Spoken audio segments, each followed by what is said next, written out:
Thank you very much. It's an honor to be with you and a special group of people, the farmers. Nobody's done for farmers what I've done. Unfortunately, they haven't followed through. We made a deal with China. It was one of my best deals that I made. I made a lot of good deals, but we made the USMCA, Mexico, Canada, which was terrific. But we had a specific deal with China where they were going to buy $50 billion worth of farm product. And it's interesting how we got there, because when the negotiation was going on, and it was a nasty negotiation, and I said to the farmers, just stick with me, because we're going to do it. They're great negotiators. They're not going to go that fast. Just stick with me, because you never had anybody negotiating for the farmers before me as president. And my people, I said, what are the numbers we're talking about? And they said 15 million, 15, not 50. I said, all right. So it's $15 billion worth of product that they were going to buy, because they've been taking advantage of the farmers for years. This was like a penalty to China. And I thought they said 50, not 15. So the negotiations were going along. We were getting close. I said, how are you doing with the 50 billion? No, sir, we're close to 15. I said, what do you mean 15? You said 50. I said, no, I want 50. They said, that's not what we said. We said 15. I said, that's okay. Ask for 50. Tell them we have to have 50 billion, not 15. And I got it. The problem is, big problem, that now they don't enforce it. I enforced it. Every single week, I'd go into the office. I'd say, how's China doing? Because you have to live up to that commitment. I'd say, how's China doing buying the product? Good, sir, good. They're doing good. And they were doing good because they knew I was watching. I don't think Biden is exactly watching. Do you? Does anybody think that Biden is, let's check it? I don't think so. And it's a shame. And that number is way lower than it's supposed to be. So the first thing I'd do is I would probably, my first call, I'm going to call up President Xi. I'm going to say, you have to honor the deal you made. We made a deal. You'd buy $50 billion worth of American farm product, and I guarantee you he will buy it 100%. He will buy it. Second thing I'm going to do is I'm going to say, you have to give the death penalty to your fentanyl dealers who are sending fentanyl. You know, in China, they give the death penalty. They don't have a drug problem because they give the death penalty. But I'm going to say second thing, and this affects you also. It affects everybody. We're losing hundreds of thousands of people a year. Comes through the southern border, now the weakest border in history. It was the best border we ever had when I was there. We built hundreds of miles of wall and everything else, and it was the best border. Now it's the weakest. I had a handshake deal with him. It was going to happen very quickly, and then this side didn't do anything about it. He said, and he suggested to me, anybody sends fentanyl to the United States, it's the death penalty. They get the maximum penalty. They would have done it, and then we had an election that didn't exactly work out too good, and it was a disgrace, frankly. And that deal went, and a lot of other bad things happened, like Russia attacking Ukraine, October 7th, inflation. A lot of bad things happened, the horrible way we got out of Afghanistan. So many things happened that wouldn't have happened, but it did nevertheless. But as to the farmers, we have a deal in place that China is supposed to buy $50 billion worth of our product, and they are not living up to it, and they were living up to it. And every farmer I spoke to a lot of them recently in Iowa, and they're having the same problem. They're not doing well. They're not doing well. They were doing great during the Trump administration. I think you would say that. Were you all? I hope you. This is always dangerous to do, but I hope you'd say you were doing well, because you're not doing now. I'm hearing it from farmers all over the place, and one of the big reasons is they haven't enforced the deal with China. And that deal was really a penalty deal to China, because they took advantage of you for 25 years, and it was like a penalty. And, you know, Biden and Harris, they're never going to enforce anything. That group is a disaster. It's a disaster for our country in so many ways, but certainly the farmers are one of those ways. So I think either Rick, or are you starting off, Rick? Why don't you start? Well, first of all, Mr. President, we really appreciate you being here as part of the Protecting America Initiative. We at Protecting America Initiative see China very clearly, as we know you do. China has quietly but strategically worked against us whenever we are distracted by wars or COVID. China goes in and absolutely tries to distract the American people. They work quietly. They go after our local and state politicians. They go after our manufacturing. And there is no question that they are looking to, at some point, leverage that investment and that activity. I've seen it very clearly at the UN, where the Chinese are very duplicitous. They have a permanent veto at the Security Council, but they also work with the G77 developing nations. They get money from UNICEF just to feed their people while actually acting like a superpower at the UN. They are duping so many people. We know from your administration, Mr. President, you were not duped by China.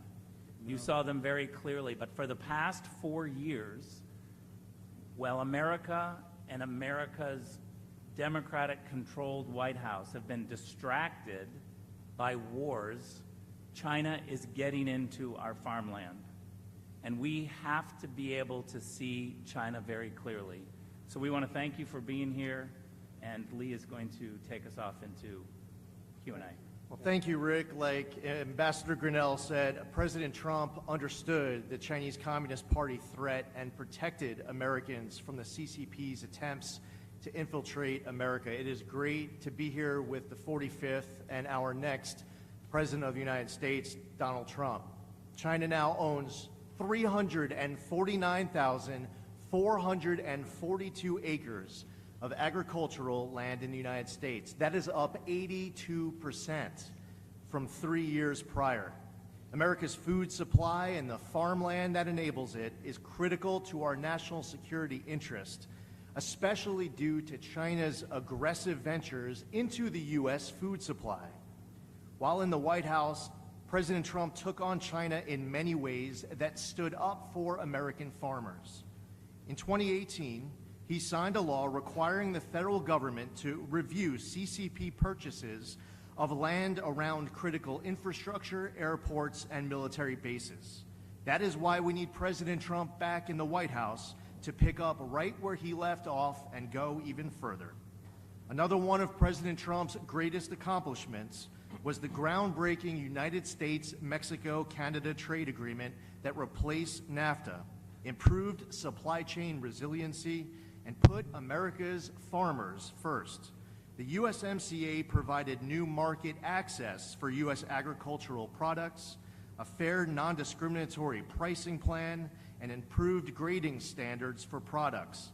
It has been reported that the USMCA trade deal led to $2 billion in annual increases for the U.S. in agricultural exports to Canada and Mexico, with an overall increase of $65 billion in gross domestic product for farmers and ranchers. Contrast that to Kamala Harris's lack of support for U.S. farmers and weak stances on China. At the time, then Senator Harris voted against President Trump's USMCA trade deal, voting against America's farmers. Harris also opposed President Trump's necessary tariffs against China, and most recently cast the tie-breaking vote for the Biden-Harris scheme that has sold our auto industry out to China. That's what brings us here today, to discuss what Pennsylvania farmers need from the leaders to combat the threat that they see every day from China. President Trump is here with us today to listen to those concerns, to offer his remarks on China's influence over our food supply. And President Trump, if it's okay with you, I'd like to introduce some of our panelists who are here. I'd love that, yes. Our first speaker here is Todd Reamer. Todd is a cattle farmer from Westmoreland County. Todd? Hello, I am Todd Raymer. I own with my wife a beef cattle, cow-calf operation right here in South Huntington Township. My concern today is with foreign entities buying up American farmland while young Americans can't afford to buy a farm or even get started. My American dream was to buy a farm and raise a family there. And I was fortunate to find a farm and purchase it 30 years ago while working a full-time job in addition to doing the farm. Finally, in 2010, I was able to quit my full-time off-the-farm job and devote all my time to the farm. something that is rarely achievable now. I know there are young farmers out there who really want to aspire to own their own farm and ranch, but they can't afford to do so with the high costs of the farm, the ranch, and the equipment to get started. We all hear the word sustainability. To stay sustainable, we need to give Americans a chance to own farms and ranches so they can continue to produce the safest food supply in the world for generations to come. And perhaps a solution could be maybe to offer a retiring farmer or a rancher an incentive tax break if he sold his farm to a farmer or rancher, American farmer or rancher. Also, if I may, I understand that China now owns major meat processing plants. They hold the contracts on production barns, and they even own feed milling plants in the United States. I believe that it is Americans should control their own destiny when it comes to food production and the future of it. It's a life of hard work and heartbreak, but I know there's some young farmers out there that can carry the load if we can give them the opportunity. I had an uncle who was a lifelong dairy farmer, and when I was a kid back in the 70s, he had a bumper sticker on his GMC Jimmy that read, "No farmers, no future." That was 40 plus years ago. Since then, technology and crop yields have changed for the better, but the message on that bumper sticker has not changed at all. No future, or no farmers, no future. Thank you. Thank you very much. It's very good. Thank you. Thank you, Todd. Matt Carr is here. He's a third-generation farmer of dairy, corn, soybeans, and alfalfa from Westmoreland County. Please welcome Matt Carr. Thank you, Mr. President, for this opportunity to be here. Like I said, like I was introduced, I am a third-generation farmer. I would consider myself the young farmer that Todd is talking about. And I am a small dairy farmer from Westmoreland County. We currently milk 250 head of Holstein cows twice a day. It is more than a job. It is a lifestyle, as you know. But I would like to talk now about what agriculture means to this country. Currently is 30% of the jobs and 7.43 trillion in economic impact to this country. Like you had said, you are pushing through to China for dairy products to be sold there. That is a huge market, and I would see that isn't a large area that we could expand into and continue to push to try to achieve those goals that you talked about. With that, in 1992, there was 130,000 dairy farms in the United States. That number is now down to 26,000. We are currently losing the small dairy farms, especially in Pennsylvania. Our dairy farm numbers are down 8% from 2022. What is the difference in production? So you have far fewer farms. Well, what would you say is the difference in production? Production is, Similar? in Pennsylvania, I think it's down a little bit. It's down from those days? Yeah, the farms are getting bigger. The number of cows are still very. But the overall total production you think is down from what it was when they had so many farms? Oh, no. Total production across Total. the U.S. would be up. Is up. Yeah. But we are losing the small family Sure. farm like myself. I know that, yes.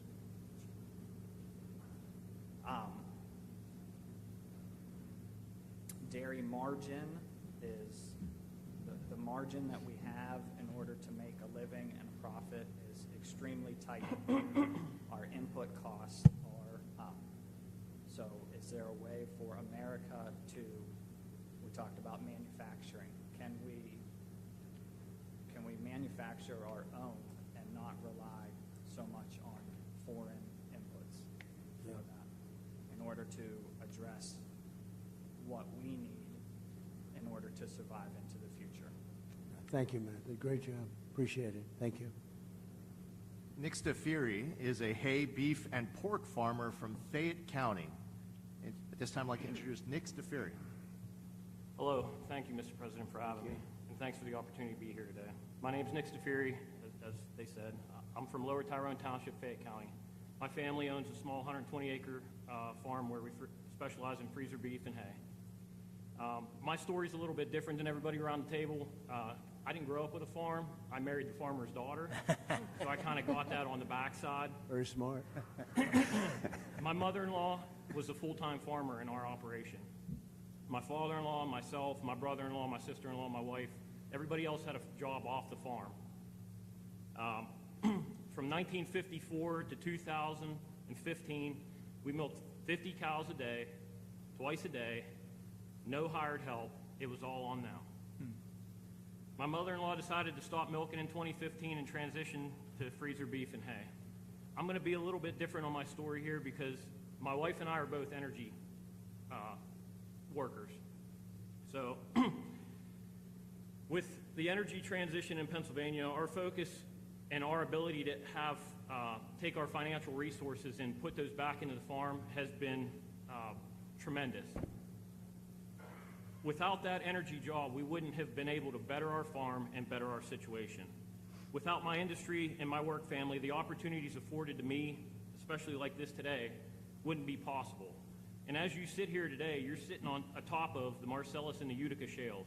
That's right. The most prolific shale plays in the world are underneath your feet. My family depends on my salary and my wife's salary, and those salaries are dependent on pro-American, pro-energy policy. With this pro-energy policy would allow operators to develop abundant clean natural gas from below our feet. Appalachia produces roughly 30 billion cubic feet of gas per day. We could double the amount if we were just given the opportunity. Common sense policies that allow for infrastructure to be built here. Pipelines. We need more pipelines. Doubling our output would be the equivalent of putting 10 million barrels of energy on the market for the world stage. Yeah. Providing opportunities for families to remain farming, because guess what? We pay those royalties. We pay billions of royalties a year to landowners, just like everybody that's around here at this table. Right. And, you know, due to the ups and downs, I want to tell you a little bit of a personal story of mine. Due to the ups and downs of the commodity-based business, 4 years ago, I was faced with an ultimatum. And that ultimatum was, do I chase my corporate job or do I stay here and work on the family farm? My wife and I, we made the decision not to move to Texas. We made the decision that it was family first, that it was legacy over money. So our conscious decision to raise our two beautiful daughters as fourth generation on our farm is the best decision we made in our relatively young lives. There has been no greater honor than to represent my family, my industry, and the pivotal role we play together. The intersection between agriculture and industry, it's a tight-knit one. We need the farmers just like they want us to provide the energy. And responsible natural gas development should not be a partisan issue. It's a common sense issue. So I want to thank you again for allowing me to speak with you today. It's been an honor, and I really appreciate it. So thank you very much, Nick, and it's great. So without your job, which is a good job, an energy job, but if you don't put Trump in, you're not going to have any energy jobs in here. They're not going to let you frack. They're not going to let you frack. You know that. She's never said frack in her life until just a short while ago when she realized her poll numbers were dying in Pennsylvania. They're not going to let you or anybody else frack. And so I just want you to be aware of that when you go and cast your vote. I'm not too worried about the people around this table, I must be honest. But you never know. But everybody's aware of it. And I think Pennsylvania's aware of it based on polling that we're getting. You can't let them do it because I didn't realize you were so dependent. Even a farmer would have to be dependent on the energy. But you take that energy out, you take that income out, it's a whole different story for Pennsylvania. Completely. And we're not going to let that happen. We've got to win the election. Thank you very much. Great job. Thank you. Our next speaker is Mana Papafavare, the CEO of General Carbide. Thank you so much. So again, my name is Mana Papafava Ray. I'm the president and CEO of General Carbide Corporation. We are a 56-year-old manufacturer of carbide and steel tooling components and assemblies for lots of industries that include oil and gas, ammunition tooling, and agriculture, to just name a few. We're a fully integrated supplier, so we start with our ungraded powders all the way to making our finished tools, which we've transformed over a period of years. Great. This company was started by my father, Primo J. Papafava, when I was just 5 years old. He was the son of Italian immigrant parents. He enlisted in the Air Force to be a navigator, graduated from Carnegie Tech, now Carnegie Mellon University, with a degree in chemical engineering, and then went to work for a variety of businesses, ending up in a carbide company.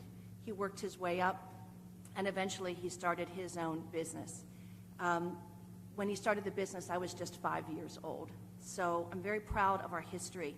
My mother and father taught us a lot, and I lost my father now 22 years ago, and my mother is now 5 years gone. But they taught me about hard work, integrity, and responsibility, as well as respect, charity, and compassion. I'm not as hardworking as any one of these farmers here, I can tell you that, but I do work hard. When my father passed away back in 2002, I was left with the responsibility of carrying on our business and taking care of 250 people that work for us in Westmoreland County. But by the time that COVID arrived, we had grown to 350 people with 3 different businesses in 4 states, Pennsylvania, Massachusetts, Michigan, and Hawaii. And even though we were deemed an essential business or a sustainable business by 3 of the states, still General Carbide lost 60% of its business in a very short period of time. Unlike a lot of other companies that kind of rolled into the corner and waited it out, that is simply not our style. In fact, one of our core values is growth. And so we went to our sales team and we told them to look for opportunities, even in light of a very difficult time that we were having. And so one of our market segment managers, his name is Eric Butts, he is also a farmer. So he owns his own farm and he is working for us as a sales manager. He started to look for components in the farming industry made out of carbide, and he found that it was quite a large industry. But the overwhelming amount of these tools are sourced here by China. But he thought maybe we would have an opportunity by employing kind of American ingenuity and doing some things on our own. So we started to move into the industry. We've been working hard for 4 years on our different agricultural parts with some success, but not as much as we would have hoped due to the cost structure and this competitive landscape with China. As an example, we worked with a potential customer for prototypes for components that go on high-speed planting machines. We made the prototypes, we put them into the field and tested them, and they tested perfectly. But then the customer came back to us and said that even though our cost structure was in line with the domestic producer, we couldn't come close to the prices that they were getting from China, and so they would continue to purchase offshore. That's why you need tariffs. This is a loss of $500,000 for just that one part, and there are so many different kinds of parts that we have out there. We're currently working on components for several aspects of agricultural, the market including ground prep, seeding, and harvesting. And we've had some success. We're using better grades of carbide. That also costs more. We have instituted robotics and other innovative processes. We have 24/7 customer service and communication with our customers. And we're now a one-stop shop, but we still cannot compete against Chinese government-subsidized businesses. Additionally, the purchasing agents are not incentivized to buy on a value proposition. They're incentivized to buy the cheapest parts out there, and those parts are coming from China. So I believe we really need to do 3 things. 1, I think we need to incentivize our machine manufacturers and our farmers to purchase American machines with American-made components. Secondly, I think we need a stronger stance on China. You said it, that it should cost more to purchase components from China, not just more to purchase the materials, which is what we're up against now. And thirdly, we need to do a better job incentivizing those in purchasing to think about the value proposition, longer running machines in the field. That's really what we need to think about. So to end, I believe in the strength of this nation, Mr. President, but I also believe that you and only you are going to be able to bring back our independence Amen. and prosperity. And the last thing that I want to say is, I agree. That's why you need tariffs. This is a perfect example. They undercut you, drive you out of business, and then they're going to put the price at double and triple. It's no different. It's been that way for hundreds of years. That's what they did with oil. Rockefeller would open up a station on every corner, and it'd have you'd have a gas station. Then he'd open up 3, and it cut the price so low, and everybody thought, oh, wow, what a great bargain. He'd put the one guy out of business, and then he'd raise the prices to triple, quadruple what it was. That's the old way, and it's no different with China or anybody else. That's why you need tariffs. We level it off, and now people are starting to understand it. Actually, I was watching Howard Lutnick and John Paulson, 2 of the great geniuses of Wall Street, actually 2 of the most successful people on Wall Street, and they're big on tariffs. They're saying Trump was right all along, and I did it. But that's exactly why they put you right out of business, and then they'll sell the same product, but they'll be double the price of what you are and make a fortune. That's what they want to do, among other things. Can you tell the story of your daughter? yes, I'm sorry. The last thing I wanted to say is my hardest job is not running 3 businesses. It's actually being a mom to a daughter that is here with me today, Caroline Ray. She's 16 years old. Right there. Would you just raise your hand, honey, so that Mr. President can see? She is right there. She is not in school today, and she asked that she could be here and she could see you. I'm doing everything that I can to try to give her the truth every day. And I just wanted to say, and I told you that 8 years ago when you were running, and she was just 8 years old then, every night she would go to bed and I would kneel on the floor next to her bed and we would pray every single night for you. And every night she would speak out to God and she would say, "Dear God, please let Mr. Trump win, please." And the night of the election, of course, she had to go to bed early because she was in school. But at 2 o'clock in the morning, when we finally knew that you had won, I went into her bedroom. I scooped her up out of her sound sleep, and I was literally tears pouring down. And I said, "Baby, Mr. Trump won, baby. He won, he won." And she said, "Thank you, God. Thank you, God." And so she is here with us today, and I just wanted to let you know that we are still praying for you. Thank you very much. Well, it's almost more important today. When you add the border where we have millions of people coming in and from prisons and from mental institutions and terrorists and traffickers, human traffickers, drug traffickers, I believe it's more important today. We had a bad border then, and I fixed it, totally fixed it. In fact, it wasn't even a subject at the next election, but we totally fixed it. And but that border was nothing compared to what's happened now. This border is so bad and so dangerous for our country. I think it's more important today. I think it's going to be the most important election in the history of our country. Thank you very much, and thank you, beautiful daughter. Thank you very much. It's a very nice story. Thank you. Beth Leeper is a small business owner, former dairy farmer, and current beef and crops farmer from Westmoreland County. I'd like to introduce Beth Leeper. Mr. President, government and elected officials and honored guests, thank you for coming to Western PA again today to hear our concerns and address solutions. My name is Beth Leeper, and to play opposite of Nick, I married the farmer's son, who is here today with my 2 sons, Levi and Owen.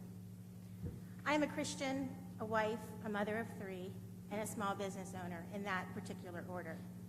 I, with my husband Brian, own and operate a direct-to-consumer on-the-farm market featuring beef that has been raised on the family farm in Donegal, PA. We procure lamb, chicken, and pork from other small farms in Pennsylvania like ours, and all the animals are harvested through local processors to our specifications. Since opening in 2017, our goal has been to provide our customers with consistently high-quality products while also supporting other small businesses and our community. In May of 2020, we expanded our store and offerings due to the needs of consumers during COVID and to offer other businesses another avenue to sell their goods. We now offer several agricultural and specialty items, all produced in or near the Laurel Highlands area. My husband is also a full-time owner-operator of transport in the dry bulk industry, and I also work part-time for a Christian school as the food service director. I share our occupations as an introduction to explain the challenges, due in large part to the inflation that we have seen, that we have witnessed and experienced experienced both as a producer and a retailer, and also a consumer.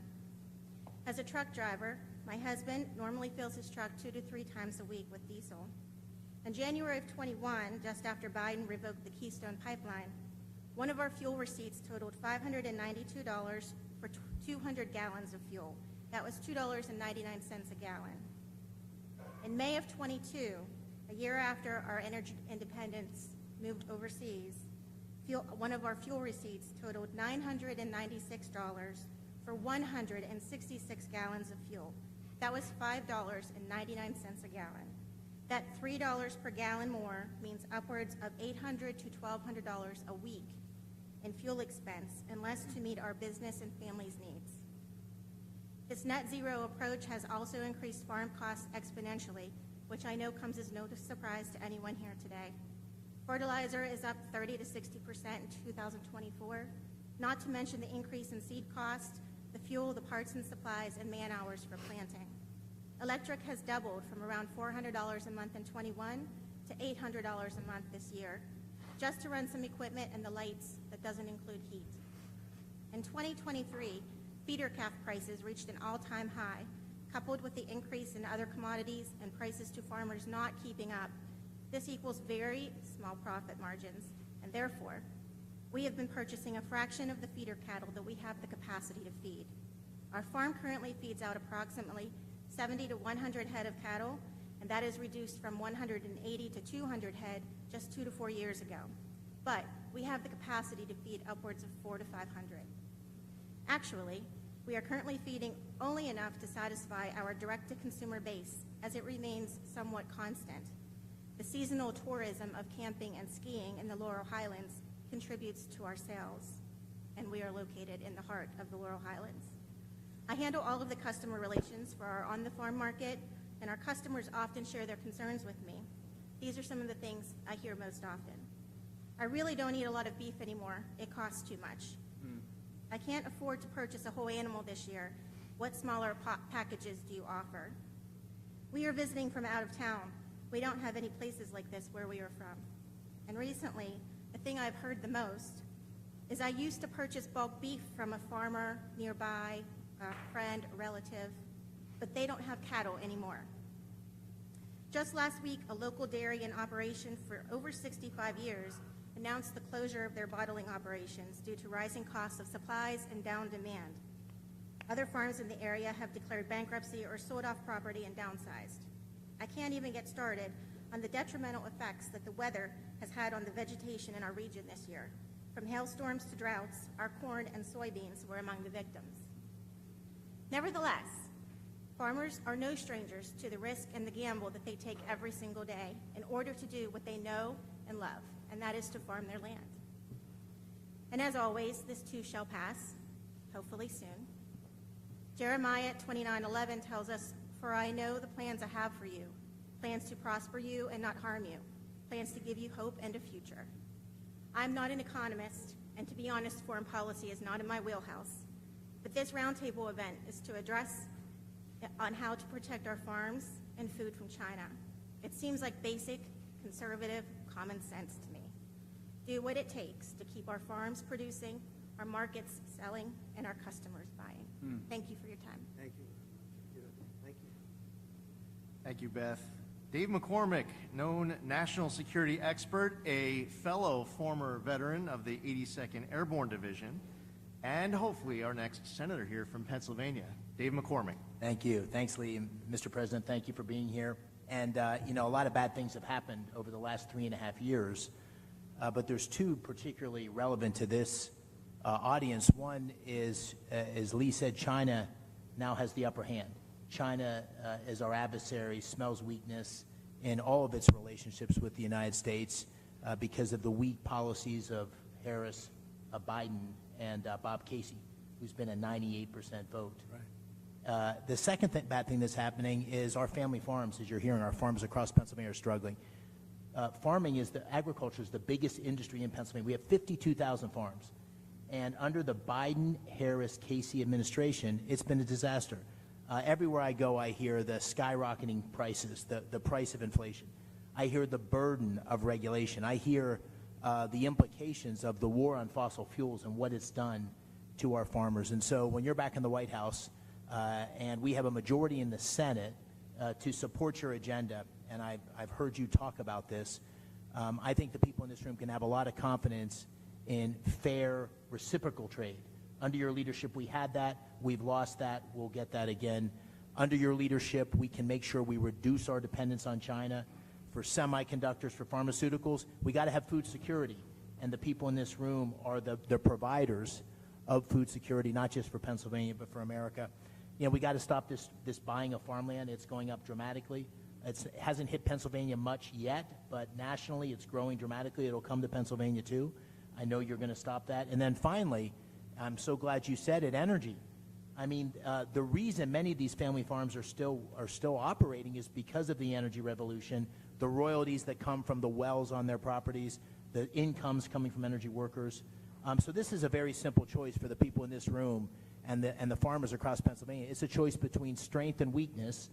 It's a choice between common sense policies that get our economy back on track, create a balance in our relationship with China, get the upper hand again, and unlock our energy versus a radical liberal agenda under Harris and Casey, which will take our country further in the wrong direction. I think I can say with a lot of confidence, Mr. President, the Pennsylvania farmers, the agriculture community here has your back. Thank you. I think they do. Thank you. And you're right, David. Bob Casey, and I've been there for a long time, actually, 4 years, but a long time. He has done nothing for the farmer. He has not been there. He's 100% with the Biden vote, I guess just about 100% of the time. Bob Casey is not the right one. This gentleman right here, he's tough, he's smart, and he loves the farmer, and we're going to turn it around. But Bob Casey could not help us. He has never done it. Not good for the farmer. So I think you probably learned that the hard way. Thank you very much. Thank you, sir. Darrell Becker is the Fayette County Farm Bureau president. This time I'd like to introduce Darrell Becker. Thank you. As Mr. Zeldin said, my name is Darrell Becker. I'm a 30-year Fayette County farmer who operates a beef, sheep, and hog farm with my wife, 2 adult children, and my son-in-law. And we have an intergenerational family. I have 3 of my grandkids live with me. It's wonderful. I also serve as president of Fayette County Farm Bureau for the last 6 years, and I'm also the chairman of the Land Preservation Board for the last 6 years. And I was going to talk about land preservation, but I got beat up by my local members who tell me that I need to talk about soybeans. So I will tell you that we all know that China has no desire to buy products from us. We know that from what happened in your last administration, where they didn't even want to deal with fair trade. They're working on being less dependent on U.S. goods, and likewise, we need to be less dependent on them. This is incredible. Last week, news came out from California's All Resources Board, CARB, a governing body in charge of the state's air quality rules, who wants to mandate a limit on the amount of biodiesel fuel produced from soybean and canola oil. Under the proposal, beginning in 2028, they would only be eligible for low-carbon fuel standards who use canola and thing, only be able to get 20% of the credits of their annual production. Those replacing American grain production used for oil would be assigned a higher carbon intensity score, thus reducing the interest in U.S. bean products. Meanwhile, the USDA has just reported that renewable diesel fuel imports surged 30% higher last year in the first 5 months of this year, so that they could take advantage of these federal and state tax credits. In addition, imports of used cooking oil from China are flowing into the U.S. like never before to capture these biofuel tax credits. Farm Bureau and other biofuel advocates are pressing regulators to close the loophole so that only domestic producers are eligible for these tax credits. Because of this change, estimates project that American farmers in California alone would lose 200,000 acres of production. This is diametrically opposed to what American agriculture is all about. We know China's not our friend. Figures, that's why I got to read. I can't remember all these things. 2024 corn receipts are down 20%. Soybean receipts are down 14%. Wheat receipts are down 12%. Government payments to make up the shortfall are not due until October 2025. Expenses for 2025 may expect to decline 1%, But last year, in 2009, China bought 49% of our exported soybeans. Now it's 31%. 70% of our bean crop goes to animal feed. Bean exports in 2023 were $34.4 billion. In 2024, they're estimated to be $27 billion. China owns 384,000 acres of our farmland. That's up 30% in the last 5 years. And guess what? The American government can't buy farmland in China. They don't allow us. That's right. Can you imagine that? At present, the U.S. has a huge supply of soybeans sitting at a multi-year low price, sometimes being sold below production cost.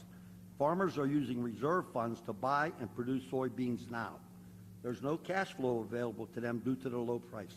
You know this is unsustainable. So soybean farmers definitely need our help. Sustainable aviation fuel also uses soy, canola, and other seed crops from American farmer, and this is also under attack.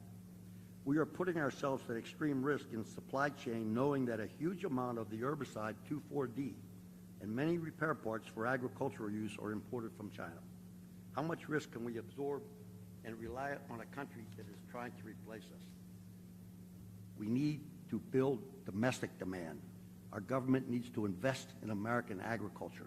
American farmers want a free market that can sustain the industry. They don't want handouts. They don't want loans. They want to be able to produce their farms. They're all hard. This is the backbone of America. The current administration has shown that they are not friendly to American agriculture. Every producer that I spoke to for this presentation resonated the same message. We cannot survive another 4 years. Mr. President, my 3 grandkids who live with me, if you could see Henry, who's 3, and Holland, who's 2, get into the UTV and drive down to what they call the big barn when we feed our steers, or they go pick chicken eggs, or they help us move cattle. The spark in their eye, the smile on their face, that's the future of America, and I want to make sure it stays here, and I know you do too. So I guess they all said that we wouldn't survive 4 years. I'm sure that when you get elected, that my line would be, help us make American agriculture great again. Well, Thank you, Mr. President. We'll take care of it. We'll take care of it. It's not very difficult to do. We're just being ripped off by other countries, and not only China, by the way, but we're being ripped off at levels that nobody's ever seen before. And this administration has allowed it to happen because you were making probably the best you've ever done 4 years ago, 5 years ago. You were doing better. All farmers were. They were doing better than they ever did. And now they're doing very better. I mean, I hear more complaints from farmers than almost anybody, and that's the backbone of this country. So they'll be very happy for a long time to come, okay? Can I add one more thing and say Yes. to you that we've seen the decline of the mom and pop stores. And what you're hearing is that we're seeing the decline of the American family farm. That's America. So, I mean, anybody that's not paying attention to what's going on needs to wake up and get out and vote. And we know who they got to vote for. You, Mr. President. Thank you very much. I love your hat, too, by the way. I noticed it right away. Thank you very much. We'll take care of them. Your grandchildren will be farmers, and they'll be maybe doing better than you do, okay? Thank you very much. Before we introduce our final speaker, Kevin Sweeney, just want to say thank you to my former colleague, Chairman G.T. Thompson, the chair of the House Committee on Agriculture. We have Kim Ward, the Senate President here in the great Commonwealth of Pennsylvania, and Dan Mall, who is the GOP chair of the Pennsylvania House Ag and Rural Affairs. At this time, we're going to introduce our final speaker, Kevin Sweeney, who's a cattle farmer from Washington County. Kevin? Thank you. Mr. President, I want to thank you for your personal sacrifice for us and your family. Thank you. I'm 71 years old. I'm a new farmer. I've owned my property since 1988. I'm a retired physical therapist, and I have 4 kids and 4 grandkids, and my goal is to develop this farm and make it a legacy farm like some of the people around the table are now talking. I raise beef and sell hay. That's all I can do. My soil is type 7 soil. The USDA has a soil map of the entire country. That soil is only good for raising grass and beef, and maybe grow some trees for timber. and I'm trying to expand it each year. I have a customer base that's getting bigger each year, and I've been full-time retired since 2019, and that's what I do. The issue that I want to talk about today in regard to China is solar panels. I'm being approached, and other farmers are being approached. The current offer is $3,000 a month per acre per year for the next 30 years. That's a lot of money. Who's subsidizing that? Is our government behind these people that are offering us this money? Where's that coming from? Well, they are. I mean, that's a lot of money. That's right. They are, and they're allowing China to come in and just dominate the industry. That's right. They're sending panels over. Many of them very defective, very bad panels, but they're sending them over, and they are really putting a lot of people out of work. But that's amazing. It's an issue. That's a form of subsidy. Most of the small farms that are around me, I'm very close to Enlow Fork Bailey Mine Complex. It's one of the there's top 10 underground coal mines in the country, and they're in that group. They mine a lot of coal. All that coal goes down the railroad into the rivers and goes to China. Okay, and it's unfortunate.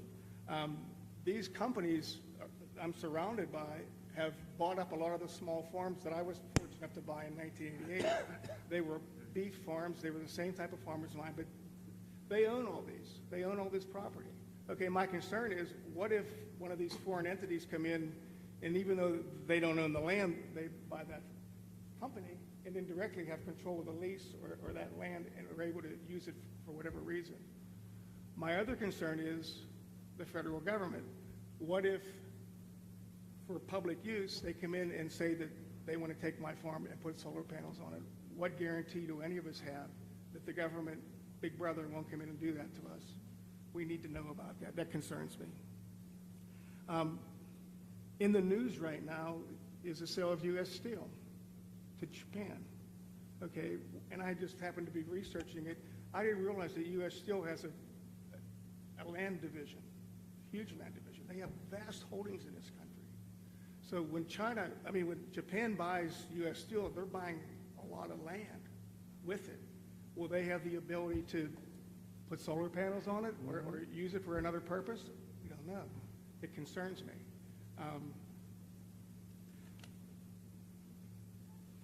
U.S. Steel also owns a lot of coal mines and iron ore mines, which I didn't realize. They have all these iron ore mines out west, and a foreign entity is now going to own all those. And I've said this for a long time. I'm from the Mon Valley, and when I grew up, there were steel mills everywhere. Everybody in my family worked for steel mills. There's none left. They're torn down. They're not even there. The same with coal-fired power plants. They're gone. Should we have some sort of a strategic plan to keep some of these steel mills and to keep some of this stuff as a strategic reserve, whether it's minerals, not only oil, but coal, iron ore, those sort of things? It concerns me that that's just going to go away to foreign countries. It worries me. I have a couple of tax concerns, one being the death tax. My 4 kids, what's going to happen when I'm 71 years old when I'm not here? They're going to pay big money, or they're going to have to sell out, or they're going to have to go get solar panels to keep the property. So, if you can do something about the death tax, appreciate it. By the way, the death tax, as you know, in the Trump bill, you don't have to pay a death tax or a inheritance tax. And under them, they want that terminated. They want you to pay. And what happens, especially with farmers, you're sort of land rich but cash poor. A lot of farmers are land rich and you love it, but you don't always have cash. And you leave it to your loved ones. You leave it to your children, which you want to do. That's what the ultimate is. If you love your children. In some cases, you don't love your children. You don't have to leave them anything, right? But generally, you love your children. And you leave. You have no problem with your children.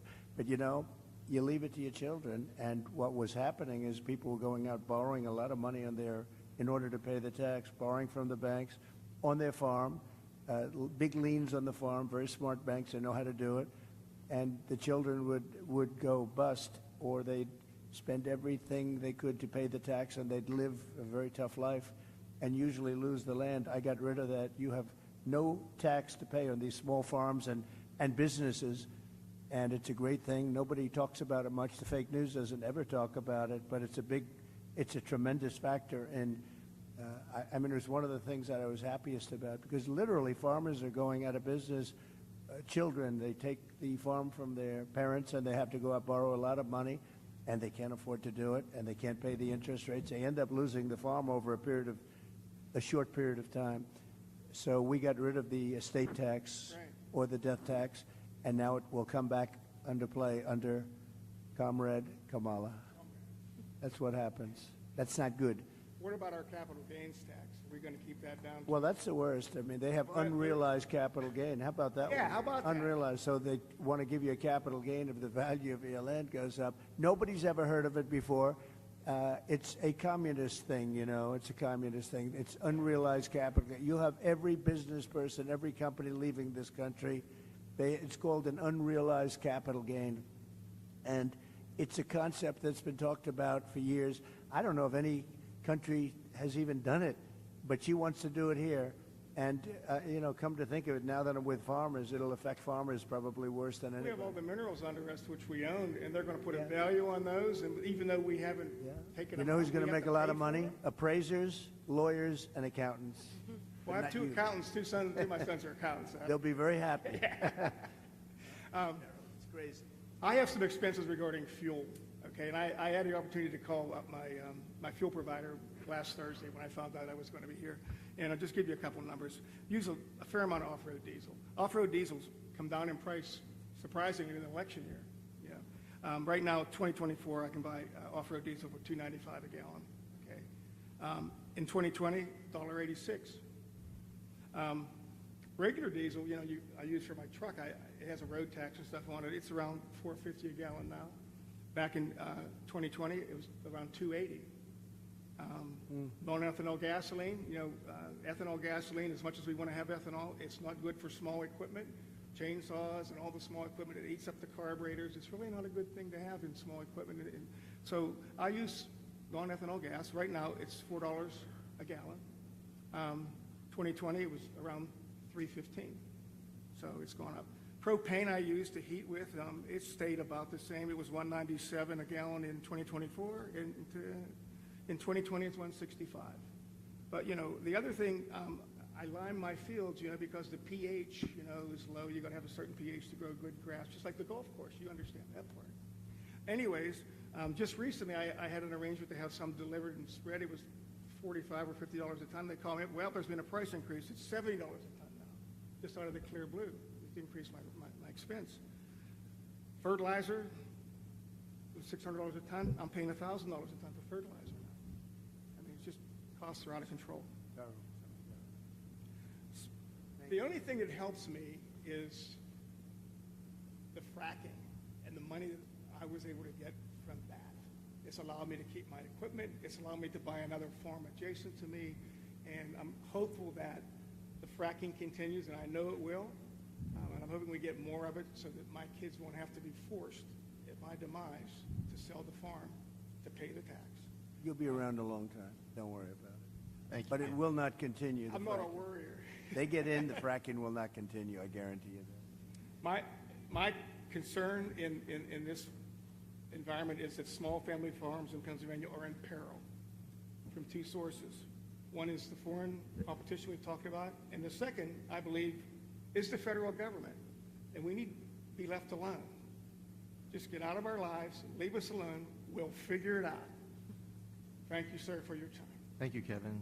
Mr. President, I know you're about to get on the road to an amazing rally up in Indiana, but before you leave, and I know Ambassador Grinnell had some final words, would like to turn the floor over to our next president, Mr. Well, thank you Mr. very Trump. much. And it's been great. I love the farmers.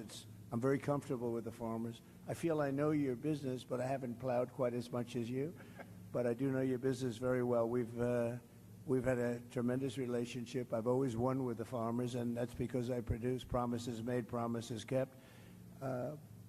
Number one, your energy bill within 12 months will be cut in half, and that's my pledge all over the country. Beyond farmers, that's my pledge all over the country. We have more energy under our feet than any other country. I call it liquid gold, and we have more than any other country. We have ANWR in Alaska, which the first thing they did, the Biden-Harris administration, everybody wanted it. It's the biggest it could be as big or bigger than Saudi Arabia and would have supplied Asia, would have supplied vast parts of the world, would have made more money than you could even imagine. We were going to lower your taxes, pay off debt. They terminated it. Reagan wanted it, couldn't get it. Everybody wanted it, couldn't get it. I got it. They were all set to drill, and the first thing they did the first week is they terminated ANWR, but I can get it back very quickly because I got it through Congress, and we'll get it back very quickly. They didn't terminate it through Congress. They just terminated it. Just absolutely ridiculous. But I'll have your energy bill down within 12 months. We'll have your energy bills throughout the country. I'm not just talking here. I'm talking all over.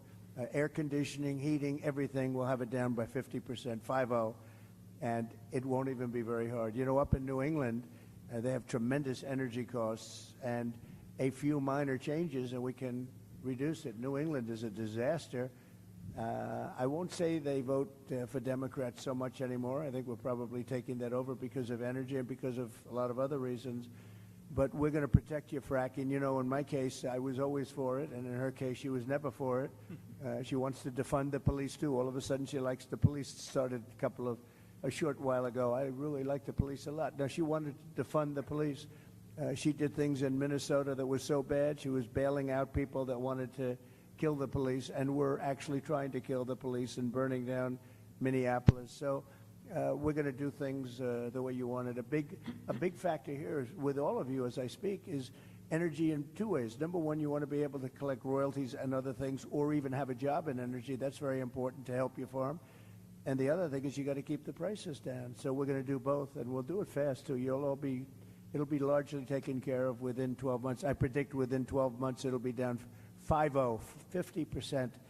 And if they get in, your energy costs are going through the roof. Okay, they're going to go through the roof. You won't have a farm very long. I will tell you that. I just noticed behind me John Deere tractors. I know a lot about John Deere. I love the company, but as you know, they've announced a few days ago that they're going to move a lot of their manufacturing business to Mexico. I'm just notifying John Deere right now. If you do that, we're putting a 200% tariff on everything that you want to sell into the United States, so that if I win, John Deere is going to be paying a 200%. They haven't started it yet. Maybe they haven't even made the final decision yet, but I think they have. John Deere is going to, and anybody else that does this, because it's hurting our farmers, it's hurting our manufacturing. And if you do that, you're going to have a 200% tariff put on the product that you make in Mexico, right across the border. They think they're going to make product cheaper in Mexico and then sell it in for the same prices they did before, make a lot of money by getting rid of our labor and our jobs, and really a great name, because John Deere's a great name. I buy a lot of John Deere, tremendous. I'm one of their big customers. I buy a lot of John Deere product as a private person. But if they're going to do that, we're going to put a 200% tariff on everything that they want to send back into the United States, which means one of two things. Our country's going to make a lot of money, or they're not going to build, they're not going to open, and or they're going to sell it to another country. They're entitled to do that. If they want to build in the country, in the United States, there's no tariff. You can go ahead and you can build in any one of the 50 states. You can go ahead. But if they don't want to do that, we're going to put a 200% tariff on John Deere. And you know what's going to happen? They're going to announce very shortly, if they think I'm going to win, or if I do win, they're going to announce that they're not going to build in Mexico. Mexico's taken a tremendous amount of our business, especially over the last few years with this group, because this group doesn't know what the hell they're doing.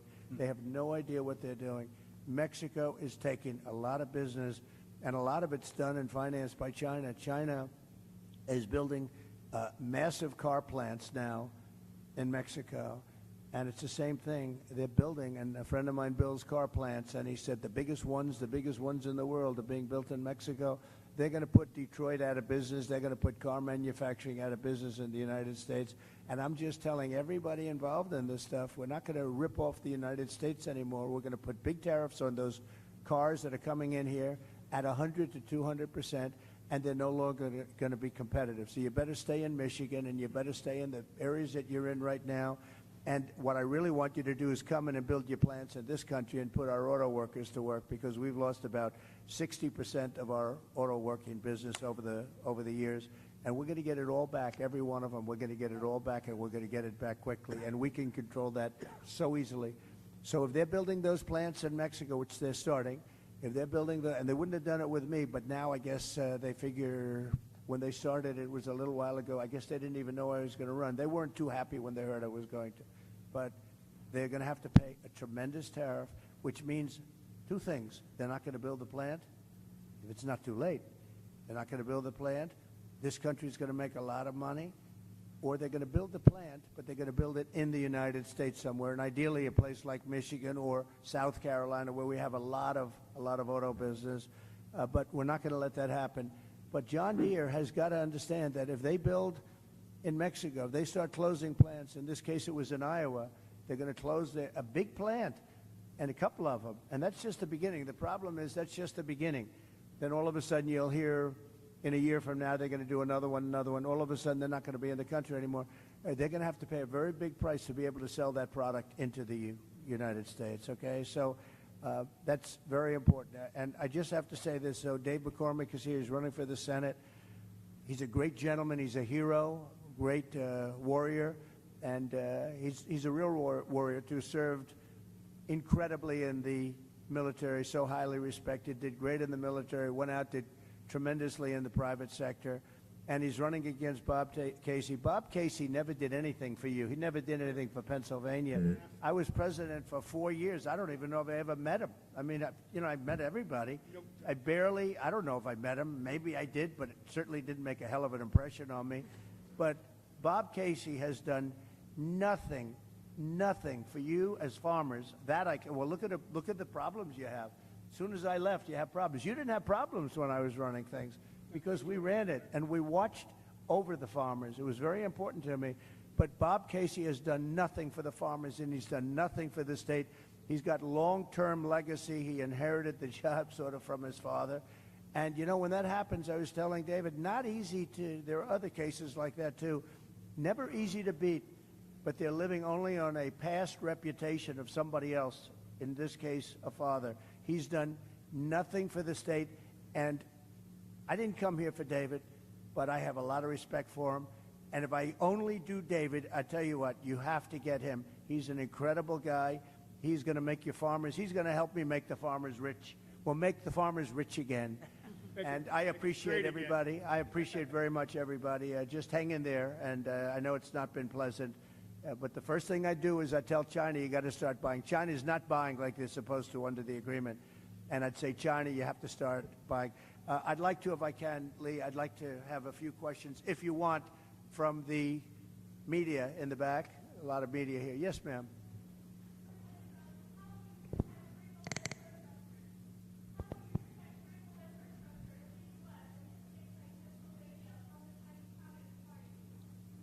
Well, we're going to protect it by saying you can't come. You can't do it. We don't want you buying our land. We don't want you taking the land and basically taking it off the market. And we don't want you doing it. And they're buying at levels that nobody's ever seen before. We don't want you buying it. It's very easy to do. That's a very easy thing to do. But it's causing a lot of disruption, and that's what they want to do. So we can do that very easily. Question? Yeah, please. Yes, sir.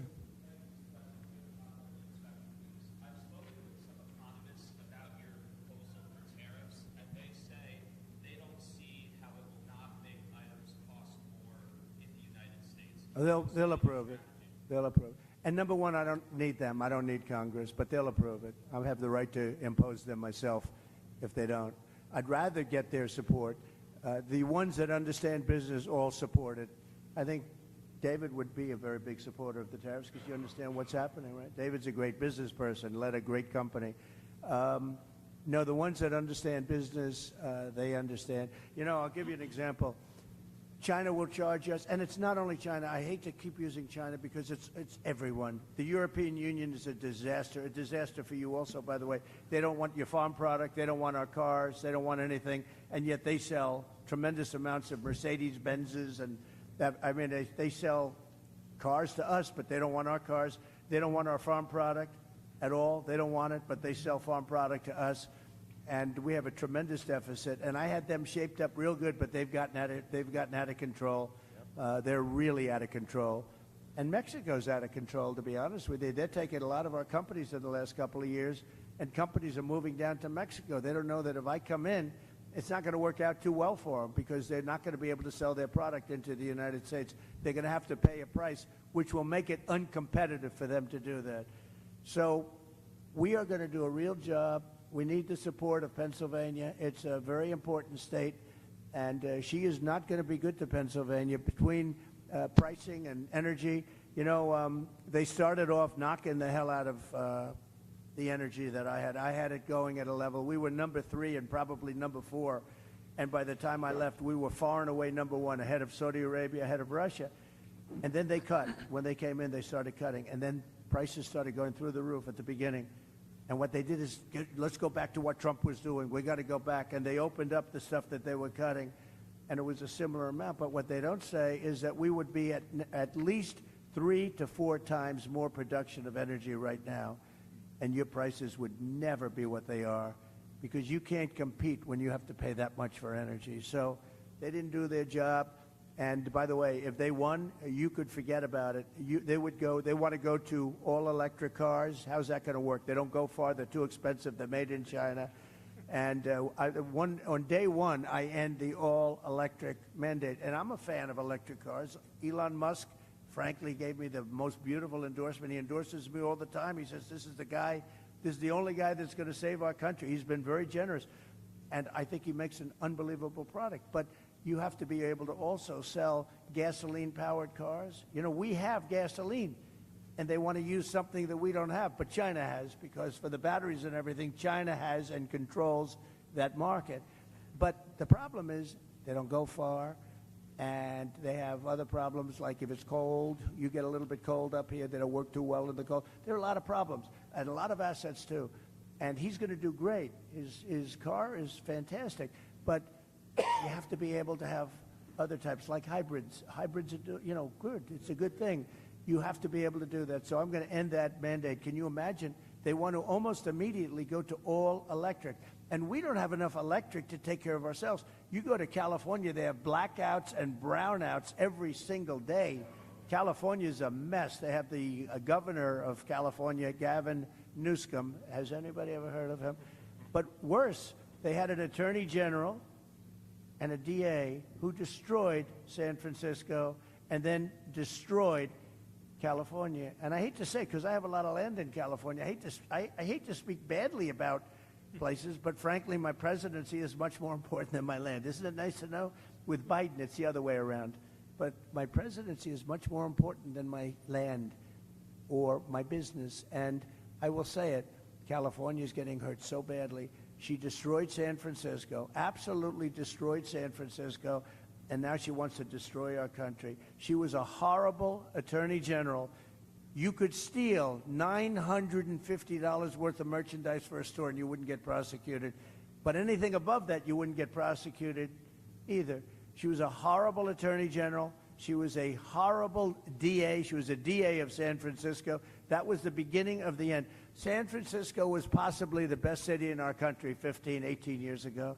And now it's not livable. We're going to bring them all back. We're going to bring the cities back, but it's not even livable. So Pennsylvania is a very important place, and it's, I went to school here. I went to college here, as you know, and it's a great, great place. It's a fabulous place. It's the Commonwealth, and we're going to make you very happy. All of those things that we talked about are very easily solvable with you. That's such an easy, that could be done in one day. I had a cabinet maker. He said, sir, China and South Korea are dropping cabinets into our country for nothing. And I can't compete, and I studied it, and I ended up putting a 50 or 75% tariff on all cabinets coming into the country. And I didn't know the guy. I met him previous to going in to the presidency, and I saw him 4 years later. He said, sir, you saved my business, you saved the job, I expanded. They stopped with the dumping. And the steel, the same thing. I think the steel people like me the best. Unfortunately, Biden's let it go. I put tariff. They were dumping Chinese steel into our country, David, at levels that nobody's ever seen before. We've never seen anything like it. And I put a 50% tariff on all steel coming in from China and some other places too, but all steel. And we saved these companies, but Biden has let it go.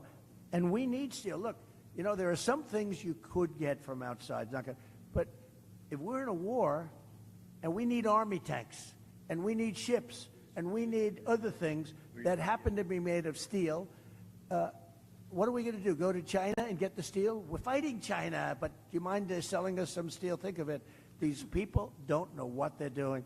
So I put big tariffs on steel. They were dumping steel, and it was bad steel, too. It was called rotted steel, bad steel. It was imperfect steel. People were building girders for buildings, and they check them, and they're not good. The steel wasn't good. But they were dumping at tremendous levels, and I ended the dumping of steel.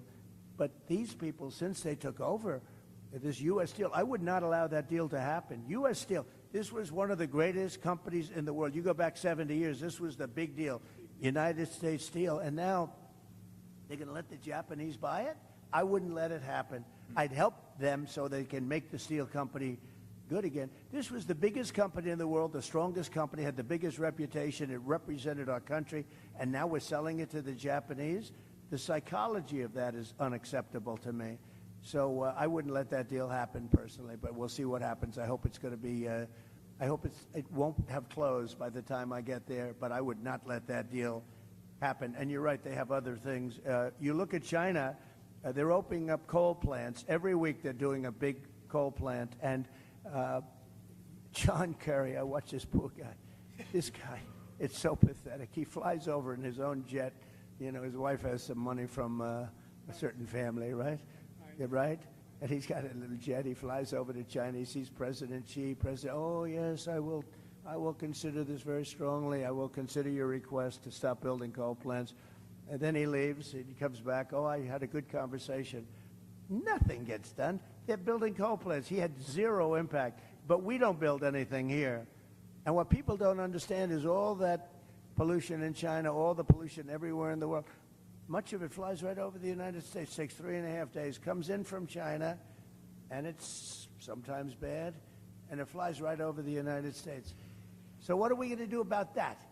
But nobody ever discusses that. They don't want to talk about that. So we'll be nice and clean. Same thing with the oceans. You take a look, the Pacific, it flies in from, they dump it right in the ocean, and in about a week and a half, it's in, welcome to Los Angeles, California, and we're lifting it out of the ocean all day long. We have, it's a massive, big business. We're taking their garbage out of the ocean because it floats right to our West Coast, and other countries too.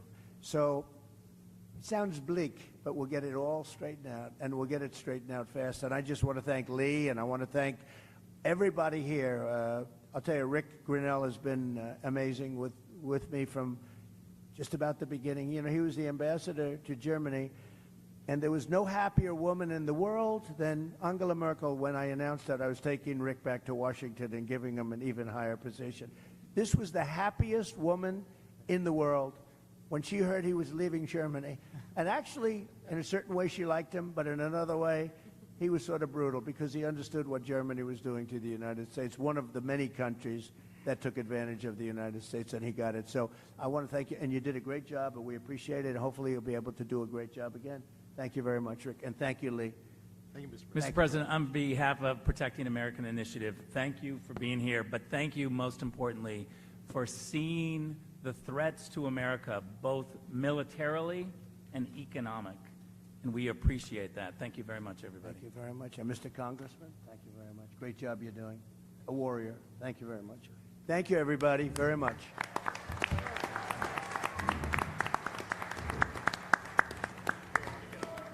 Could you sign my